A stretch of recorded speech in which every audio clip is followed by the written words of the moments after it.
if every African country signed up and said, we're no longer the dumping ground for pre-owned vehicle imports from other countries.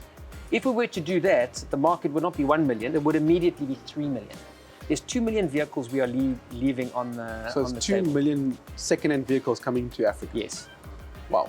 We have more sub-Saharan Africans who can afford a new vehicle than India does. Really? Yes. And yet India sells 5.5 million vehicles a year to our 1 million. I won't name the vehicle assembly plant, but we visited their big plant in Bangkok, and I was disappointed. The European market area remains the most important automotive economy in the world. The European market area, 18 million vehicles, China, 30 million vehicles. And everybody goes, yes, China. And I go, okay, take the values of the two markets. People don't know that the 18 million vehicles sold in the European market area are worth more than the 30 million vehicles sold in China. Really? Yes. Wow. I mean, Europeans like really expensive, highly spec vehicles. Yeah. So what's different between running a plant in India and running a big plant in South Africa? And he said, in India, I'm allowed to just run my plant. He said, in South Africa, I didn't know whether I was running a plant or running a social enterprise. I spent more time dealing with communities, and my attention on the plant was so distracted.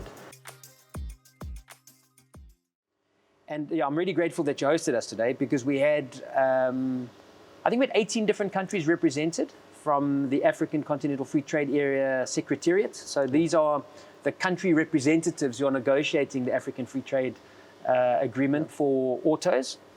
And we're running a 2-month course for them on really getting into the global value chain and understanding automotive value chain opportunities. And that gets me excited. There's 2 variables here that are really important to understanding the opportunity. The first is African vehicle demand is actually much greater than 1 million vehicles. The problem is outside of Egypt, Morocco, and South Africa, and there is some actually very tight controls in Algeria and Tunisia, but basically everywhere else, we can import second-hand cars. Yeah. And so Africa is the dumping ground for So is that 1 million new vehicles? It's 1 million new vehicles, but we've worked out that we could increase that by around about 2 million vehicles simply by terminating. Yeah. So if every African country signed up and said, we're no longer the dumping ground for pre-owned vehicle imports from other countries. And when I mean other countries, I mean countries external to Africa. Yeah. And we are only going to have a new vehicle market with the second-hand vehicles that we sell in our economies being derived from the new vehicles that are sold in those economies, like South Africa operates. Yeah. If we were to do that, the market would not be 1 million, it would immediately be 3 million. There's 2 million vehicles we are leaving on the So it's 2 million second-hand vehicles coming to Africa? Yes. Wow. So that requires some form of serious policy intervention and a brave policy decision, because trading of vehicles is big business in Africa. The problem is it's great for trading. It's great for the generation of a reasonable revenue and reasonable financial returns. Doesn't create jobs. No. And it certainly doesn't create industrial activity. So how does one transition towards an African context where we've got a much better balance of trade and production? So I'll give you a statistic that most people don't know. If I were to ask you what is Africa's biggest problem in the automotive industry, the typical response would be, we don't produce enough vehicles. If I were to tell you that we have the most unbalanced production to sales ratio of any continent, you'd probably be shocked. Yeah. And yet we do. We produce 20% more vehicles in Africa than we sell, which is more unbalanced than Asia. Asia produces 11% more vehicles than what it sells. Really? We produce 20% more.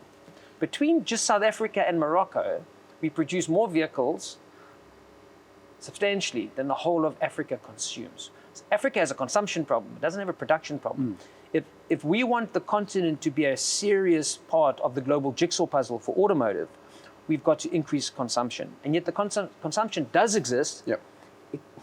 We just consume second-hand vehicles in other economies. What's Morocco's statistics like in terms of Morocco's about 230,000 vehicles that do not allow second-hand imports. Okay.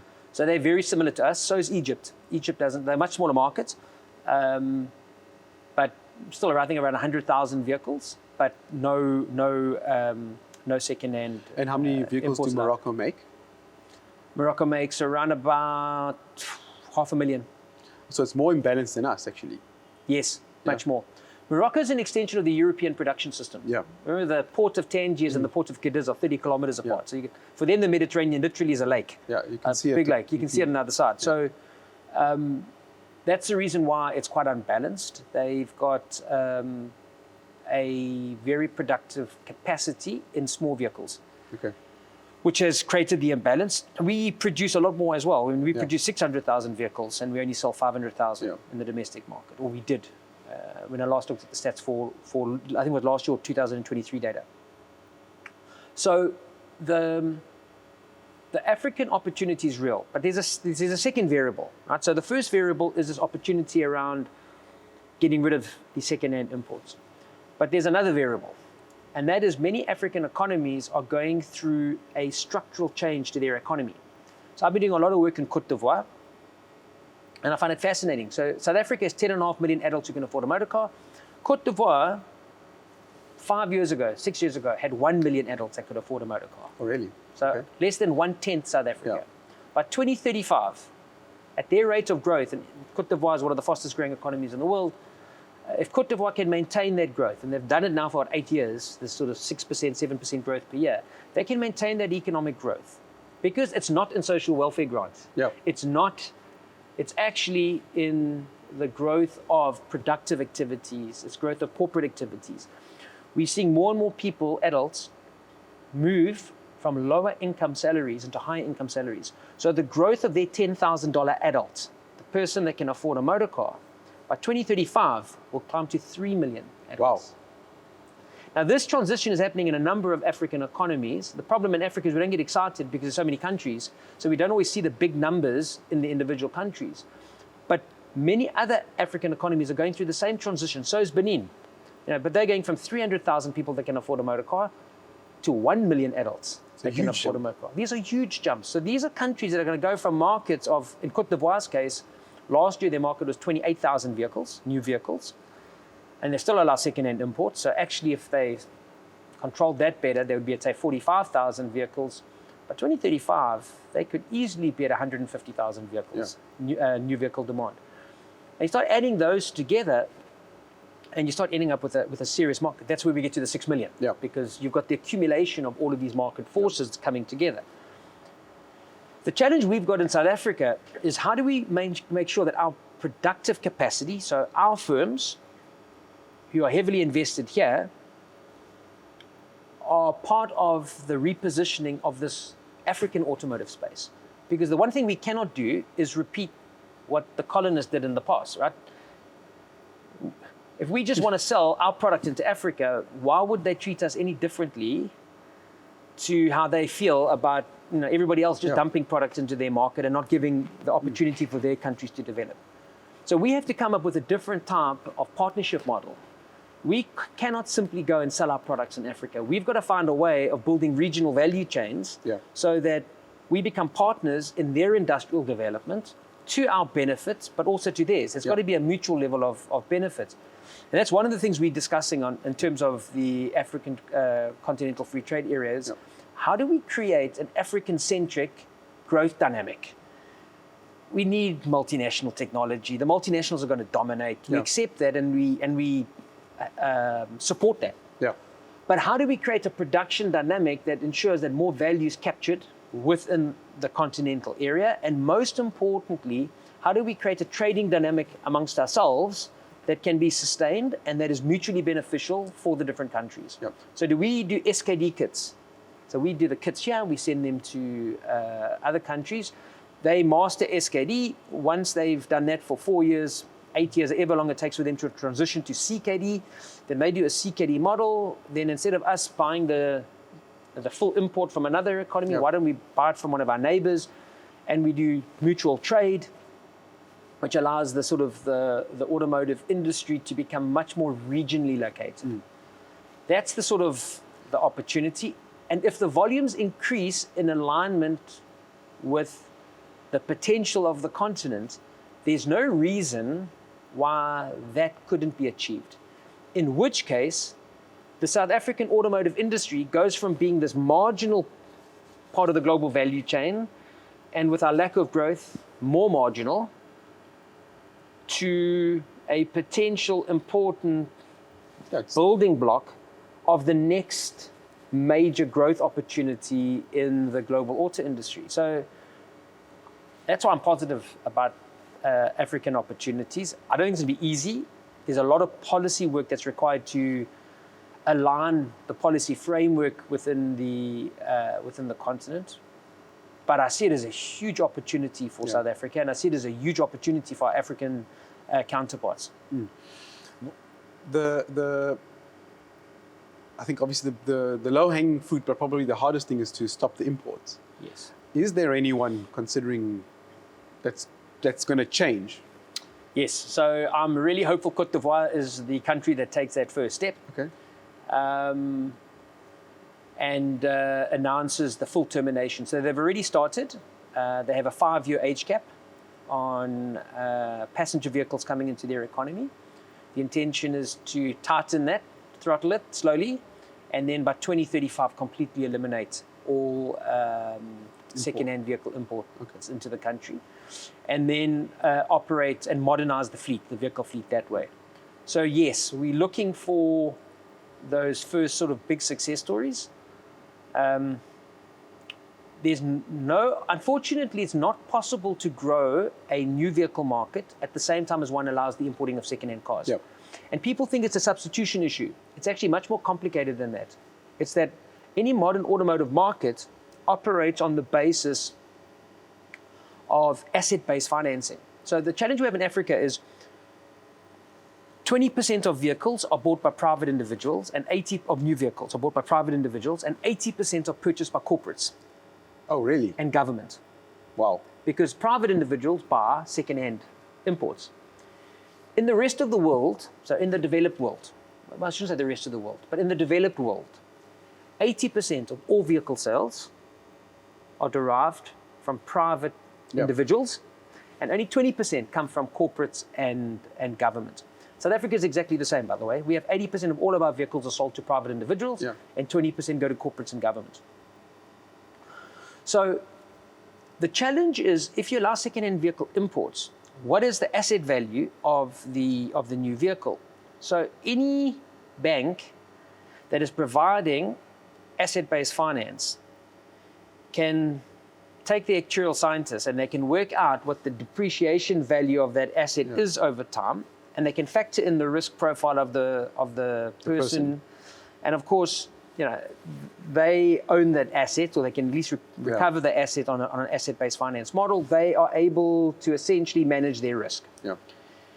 In many African countries, the mechanism to borrow the money to buy a new vehicle is a personal loan at very high interest. And the reason for that is, how do you know what that depreciation on that asset is going to look like when somebody rather entrepreneurial could suddenly decide to import 40 one-year-old ones from some rental company somewhere that's decided to offload them at a low price, dump them into that market, and undermine the value of that asset, the underlying damage, the underlying value of the asset. So it's not possible to have a modern vehicle fleet if you've got this constant infusion of product being sold at sub-economic values. Yeah. And if there are no age controls on those vehicles, we've got this perverse situation in not in South Africa, this perverse situation in Africa, or many African economies, where these 15-year-old vehicles come into the market at essentially zero value because they're escaping end-of-life vehicle legislation. Elsewhere, they're essentially escaping the very expensive dismantling and scrapping costs in those countries. They can literally be sold for $1.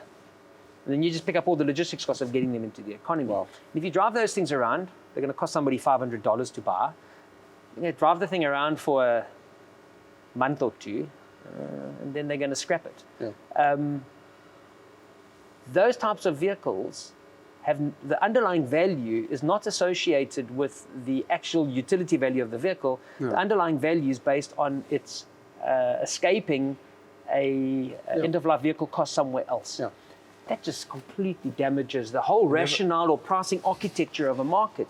I never thought about it from that perspective.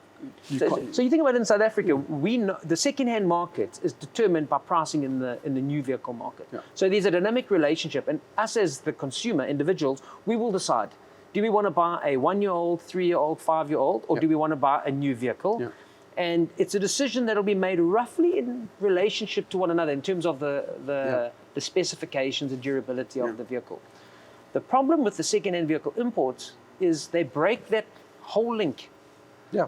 And as a consequence, it damages this asset value. So it makes the management of a modern vehicle fleet really difficult. It's compromised. So you have to stop the second-hand imports. It may be too difficult to stop it instantaneously, although one could do that. And so it might be better to throttle it, which is, you just put more and more taxes on a second-hand vehicle until it's, at some point, you're in a position to just eliminate it. Yeah, I bought a Merc on agility. That would never work. Because they guarantee what it's going to, That's right. what the value of the vehicle is after X amount of years, and you only finance the depreciation. Yes, actually. that's right. So being able to calculate that is key to the whole model working. Yeah.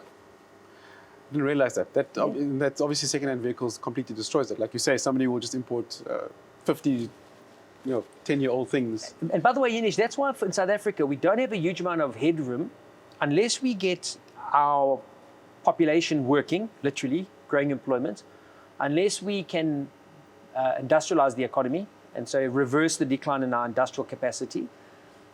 There's not much more we can do to stimulate the market. Africa's different because the potential that exists there could literally be realized through some bold decisions on eliminating second-hand vehicle imports. And the balance will take care of itself through this demographic transition that is occurring, where we're seeing this growth in the number of adults who can afford new vehicles. Those two dynamics create an amazing potential for the continent. I'll give you an example. When we did the modeling for sub-Saharan Africa, so we didn't even look at the North African region yet, we just looked at sub-Saharan Africa. We've got more adults who can afford a motor car in sub-Saharan Africa, can afford a new vehicle, a new motor car. We have more sub-Saharan Africans who can afford a new vehicle than India does. Really? Yes. And yet India sells 5.5 million vehicles a year to our 1 million. Say that again. Sub-Saharan Africa has more adults who earn more than $10,000 a year than India does. Really? Let me rephrase that. That India did when we did the modeling based on about 2018 data, 2019 data. So I mean, India's done so well since then. Yeah. It may not be the case. But when we did it, India had 32 million adults who could afford a motor car. And sub-Saharan Africa had 34 million adults who could afford a motor car. Wow.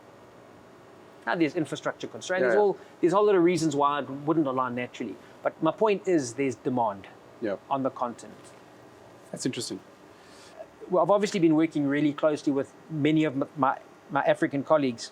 And when I take the different countries through the challenges, there's often this view of, why don't we make our own vehicle in Africa? And I go, okay, there's a case. But boy, it's a thin case. There's a lot of money involved. And what I do is I put up the 10 largest automotive R&D. I put up the 10 largest vehicle assemblers by their expenditure on R&D. And then I look at the African economy's total R&D spend. And so the largest R&D spender in Africa is Egypt. South Africa's second. Egypt is has the largest R&D spend. So if you take all of its universities, its private firms, its government laboratories and all the rest of it, and you total that up together, Egypt spends $4 billion a year on research and development. South Africa spends about $2.8 billion. And you go, wow, that's impressive. Egypt doesn't make the top 10 for R&D spend amongst the world's global vehicle assemblers. Really? Who's number one? Number one would be Volkswagen. Really? In R&D? How much do they spend? Getting close to $20 billion. Wow. About $19 billion. And Egypt spends $3 billion as a country. $4 billion as a country. Wow. 5 times. Yes, and Toyota spends about 10 billion, but Toyota, remember the Keiretsu family, so firms like Denso Yeah. spend 3.5 So billion. you add it all up, You add that up, they get to 20 billion as well. Close to that, pretty much the same as Volkswagen. But even the smallest of the 10 would be Tesla. Tesla spends over $4 billion a year on R&D. One company. So if you were to ask who spends more on R&D, the richest person, he happens to be South African in the world, or the whole of South Africa, the country he left behind. Well, we spend less in our country than what he does in Tesla. Wow. On R&D. So this is a high stakes game. Billions have been spent, and that money has been spent on trying to reposition the assets in relation to this new future. So there's going to be a lot of politicking. That's why I'm very nervous of making a prediction, because it depends on who can twist the politician's arm. Yeah. If there was no politics, if this was just a race done on pure market terms, I would say battery electric genuinely competes with ICE by around about 2035. We're about 10 years out in the developed world, and where we still need to build the infrastructure, because there's a lot of infrastructure that needs to be built to make BEV attractive. I'm talking about infrastructure as in the road, the fast charging infrastructure, and safe disposal, and end-of-life vehicle management, and all of those things. I would say we one model generation behind that. So let's 2045. I think those are much more reasonable timeframes. Yeah. If there wasn't an attempt by politicians to ingratiate themselves and virtue signal and make big statements around where we should be much more quickly than I think we're capable of getting there. Is India a market that we could learn from an African context perspective? Yes, very much so. So I think India's, I'm going to give you a status. I won't use India, I'll use China. So China has 1.4 billion people and sells 30 million vehicles. Okay. That's exciting. An inconvenient truth that makes us feel uncomfortable is that in 1993, China had 1.2 billion people and sold 300,000 vehicles. 300,000? So everybody goes, China's successful because it's a big population. No. China's successful because it got its act together. China's successful because it developed a serious automotive strategy. And it was able to leverage this large population with an effective policy that operated at a macro, meso, and micro scale. Good macro policies, good intermediate policies, built great ports, built great infrastructure, trained up people, made sure that there was a serious supply chain of a supply line of skills into the industry, and then built great industrial infrastructure on the ground, great industrial parks, low factory rentals, lots of support for firms putting in the latest, greatest technology, and just raise the standard of the industry quickly, and most importantly, provided incentives for the consumption of Chinese-made vehicles in China, and that just resulted in this juggernaut being born. So for me, China is a great set of lessons for how we could go forward, but it also tells me that just having a big population doesn't get you anywhere. Yep. The reason why I was reminded of that from your question is because India was similar. India really only became a major global player from around 2010, 12. It's quite recent that its emergence as a major player.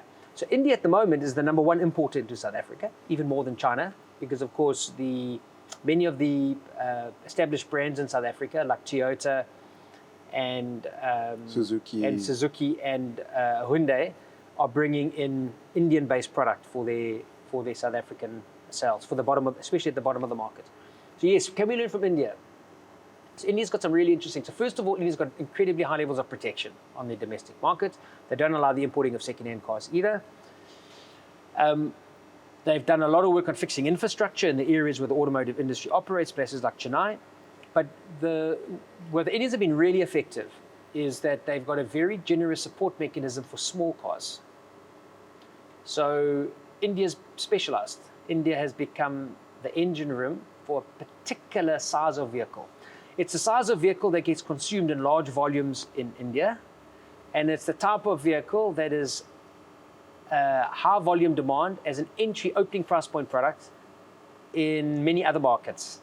And they've just supported that type of vehicle. And so consequently, India's got great growth on their production side, and they've had great growth in their local consumption. Yeah. I've not looked at their tax structures, but I wouldn't be surprised if they've got a very distorted tax structure as well. Yeah. They heavily tax the more expensive vehicles or big engine capacity, and then very lightly tax the small engine vehicles, and even, I don't know if it's dimensionally based or weight based, or there's just engine capacity.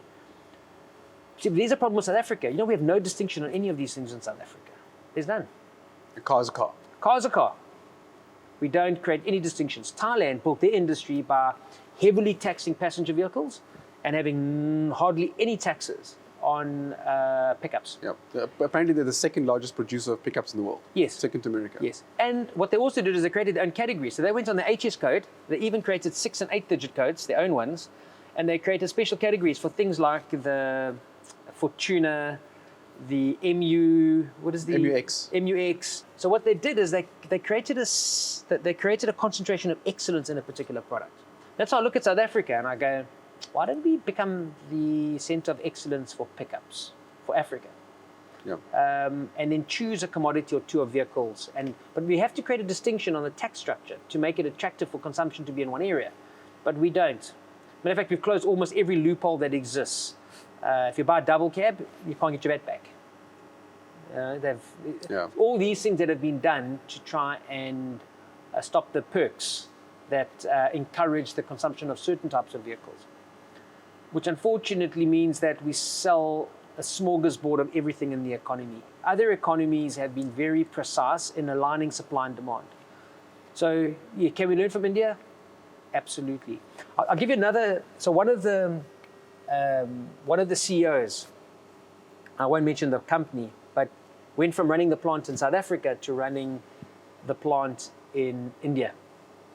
And I had a Teams meeting with him, say 6 months after it was a few months after he'd taken the position in India. And I said to him, are you enjoying your time running the plant? He said, no, he's really enjoying it. Obviously quite a different environment, but very happy. So I said to him, so what's different between running a plant in India and running a big plant in South Africa? And he said, in India, I'm allowed to just run my plant. He said, in South Africa, I didn't know whether I was running a plant or running a social enterprise. I spent more time dealing with communities, and my attention on the plant was so distracted because I was dealing with social failures in the community around my plant. I was dealing with infrastructure failures that required me to spend half my time with the local government or the roads authorities. I was constantly fighting with the port authorities and the rail authorities and the union and everybody else. In India, I run my plant. Everything else, I have a liaison officer who I phone, and if I have a problem, it's their job to make the problem go away. It's not my problem. I'm not there to solve all the social problems of the country. My job is to run my plant effectively. Said in South Africa, I often felt like my job was to be the center of a local community, and that I was constantly distracted as a result. I wasn't able to focus on my plant. I was always dealing with external noise. That's crazy. And that was a big difference of operating in India. So India, keep business simple, allow people to run their businesses properly. Make sure you've got a high level of protection for your domestic market. Get specialization. Stand for something. Yeah.